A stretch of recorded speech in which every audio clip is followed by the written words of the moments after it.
तो संभल की सर्जरी जारी है। साहिल हमारे साथ, हमारे सहयोगी जुड़ चुके हैं, संभल से लगातार रिपोर्टिंग कर रहे हैं। साहिल, देखिए 3 हिंदू परिवार हैं जिन्हें उनकी जमीन वापस लौटा दी गई है। अब इसके बाद आगे और कितनी जमीनें हैं जो चिन्हित की गई हैं, आगे क्या पूरा ब्लूप्रिंट तैयार किया गया है?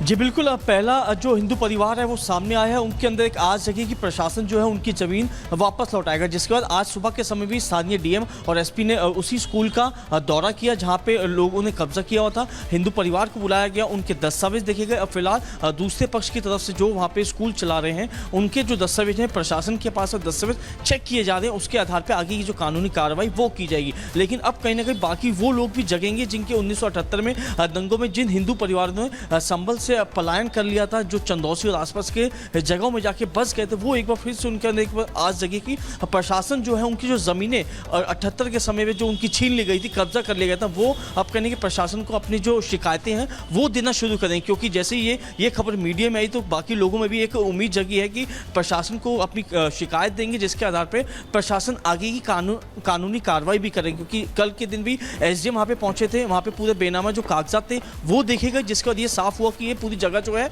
जो 78 में जो हिंदू परिवार रहता था उसकी प्रॉपर्टी थी, वो वहां से पलायन कर गए थे। जिसके बाद वहां के स्थानीय लोगों ने, यानी कि मुस्लिम समाज के लोगों ने वहां पे कब्जा कर लिया था और वहां पे एक अवैध तरीके से स्कूल चलाया जा रहा था। जिसके बाद कागजात देखे तो ये पता चला कुछ हिस्सा जो है स्कूल के अधीन आता, कुछ हिस्सा सरकारी प्रॉपर्टी का है और तीसरा जो हिस्सा है वो हिंदू परिवार का है जो 78 के समय में यहाँ से चंदौसी में जाके बस गए थे। तो उन परिवार से हमने बातचीत भी करी तो परिवार ने कहा कि प्रशासन से हमें काफ़ी राहत मिल रही है और खुशी की बात है कि हमारी ज़मीन जो बुजुर्गों की उस टाइम पे चली गई थी वो एक बार हमें फिर से मिलेगी। और प्रशासन बिल्कुल एक उम्मीद उन तमाम परिवारों की, उन हिंदू परिवारों की जगी और इसके बाद शुरुआत भी उस सर्जरी की यहां पर हो रही है। हिंदू परिवारों को जमीनें वापस यहां पर की जा रही है। बहुत शुक्रिया साहिल हमारे साथ यहां पर जुड़ने के लिए। आगे बढ़ते हैं और अब बात करते हैं गंगा स्नान की और उस पर छिड़े सियासी घमासान की, क्योंकि प्रयागराज में चल रहा है महाकुंभ। लेकिन स्नान करने के लिए आखिर अखिलेश यादव ने प्रयागराज को क्यों छोड़ दिया? कहां पर वो करने पहुंचे गंगा स्नान जिस पर छिड़ा सियासी घमासान? बात होगी। गंगा स्नान इसलिए करने जाते, पाप करते हैं, अपने पाप धोने जाते हैं। सावधान, कौरव हो तुम, कौरव। अखिलेश सरासर झूठ बोल रहे हैं। अखिलेश पे सहन नहीं हो रही है।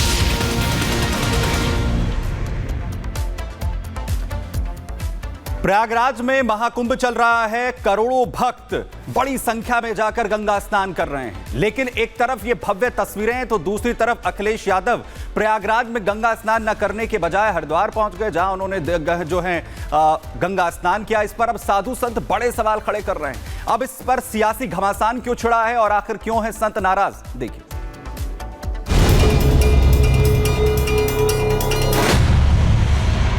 कौरव हो तुम, कौरव। साधु संतों का ये आक्रोश है अखिलेश यादव के खिलाफ। जिस तरह से अखिलेश यादव लगातार महाकुंभ पर सवाल उठा रहे हैं, फिर प्रयागराज महाकुंभ में ना जाकर हरिद्वार में डुबकी लगा रहे हैं, उससे भले ही अखिलेश यादव कुछ संदेश देने की कोशिश कर रहे हो, लेकिन अखिलेश यादव से साधु संत बिल्कुल खुश नहीं। कट्टरपंथियों का खून है उनकी रगों में। वो कहता ना मैं यादव हूँ, यादव नहीं है वो, ये नकली यादव है। अब सनातन मिटेंगे नहीं, अब सनातन तुम जैसों के मिटा के रखेंगे। सिर्फ साधु संत ही नहीं, जिस तरह से अखिलेश ये कह रहे हैं कि महाकुंभ में लोग पाप धोने जाते हैं, धर्म से ज्यादा रोटी की जरूरत है, उनके इन बयानों को लेकर भी बीजेपी उन पर हमलावर है। जब व्यक्ति अपनी संस्कृति से भिज्ञ नहीं होता है तो इसी प्रकार के ऊटपटांग बयानबाजी के द्वारा ध्यान आकर्षण करने का प्रयास करता है। जब माँ गंगा का स्नान करना हुआ तो कुंभ प्रयागराज में हो रहा है और स्नान करने रात के अंधेरे में हरिद्वार में चले गए। जनता सब समझ रही है।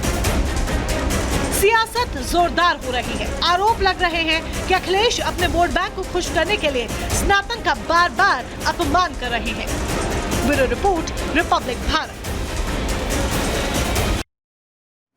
तो अखिलेश यादव ने गंगा स्नान किया तो इस पर सियासी घमासान छिड़ गया है। साधु संतों की तरफ से लगातार प्रतिक्रियाएं सामने आ रही हैं। ऐसे में चिदानंद महाराज ने क्या कुछ कहा है, सुनिए जरा। जो सपा के अध्यक्ष हैं अखिलेश यादव, उनका बयान आया था कि धर्म से ज़्यादा रोटी महत्वपूर्ण है। और उसके बाद देखा गया कि वो प्रयागराज जहाँ सभी सनातनी स्नान करने के लिए आ रहे हैं, लेकिन वो हरिद्वार गए स्नान करने के लिए, तो क्या संकेत है? देखिए, मुझे लगता है समय आ गया है और अखिलेश जी बड़े पढ़े लिखे व्यक्ति हैं and he is environmental engineer also and I think time has come for him also. अपने एनवायरमेंटल इंजीनियरिंग को सोशल इंजीनियरिंग से ऐसा जोड़ना है अब कि नो मैटर व्हाट, ये मौका है। कुंभ तो होगा और बढ़िया होगा, सुंदर होगा, सफल होगा, लेकिन ये मौका है, हम इसकी सफलता में साथ साथ अपने हाथ बढ़ाएं, खड़े करें। मैं तो कहना चाहूँगा, राजनीति के चश्मे से देश को मत देखें। चुनाव से पहले दल होना चाहिए और चुनाव के बाद देश होना चाहिए। इसलिए राजनीति के चश्मे से नहीं, राष्ट्र नीति के चश्मे से देखें। तो अब चश्मे बदलने का टाइम आ गया है। ऐनक बदलें, एंगल बदल जाएंगे आपके।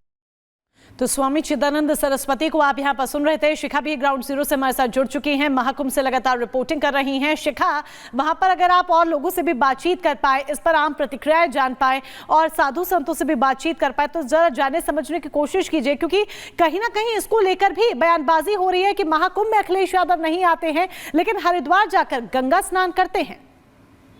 हाँ बिल्कुल मोनिका, देखिए यहाँ पर हम प्रतिक्रियाएं जानने की कोशिश करेंगे। हमारे यहाँ पर आचार्य जी भी हैं, उनसे बात कर जी। ये कहते हैं कि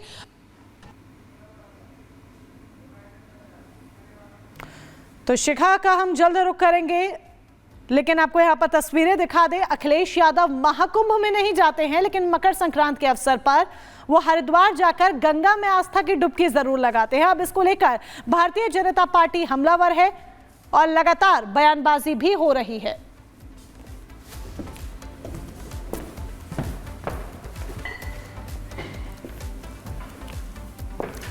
तो एक तरफ जहां प्रयागराज में दर्शन करने के लिए नहीं जाते हैं, जहां पर वहीं सियासत इस पर जमकर होती हुई दिख रही है, वहीं अब बात करते हैं दिल्ली की, जहां पर दिल्ली में असदुद्दीन ओवैसी की पार्टी भी अपनी सियासी जमीन तलाश रही है। ओवैसी की पार्टी दरअसल AIMIM की तरफ से इस बार करीब 1 दर्जन सीटों पर उम्मीदवार उतारने का फैसला किया गया, लेकिन दिल्ली दंगे के आरोपियों को टिकट देकर ओवैसी बुरी तरह से घिरते हुए दिख रहे हैं। सवाल उठाए जा रहे हैं कि ओवैसी को कोई और उम्मीदवार आखिर क्यों नहीं मिला। तो यह कहा जा रहा है कि दिल्ली के चुनाव में भाईजान क्या दंगाइयों के भरोसे इस बार हैं? जरा देखिए।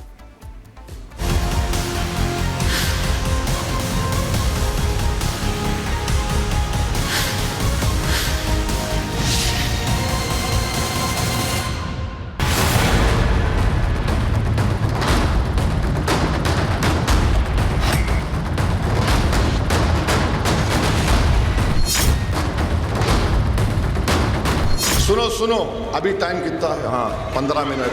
Very sorry. भड़काऊ बयानबाजी को लेकर चर्चा में रहने वाले AIMIM के मुखिया असदुद्दीन ओवैसी फिर चर्चा में है। ओवैसी इस बार इसलिए चर्चा में है क्योंकि ओवैसी ने दिल्ली दंगे के आरोपियों को टिकट देकर अपना उम्मीदवार बनाया है। ये जो आप तस्वीर देख रहे हैं, ये तीनों दिल्ली दंगों के 3 बड़े चेहरे हैं।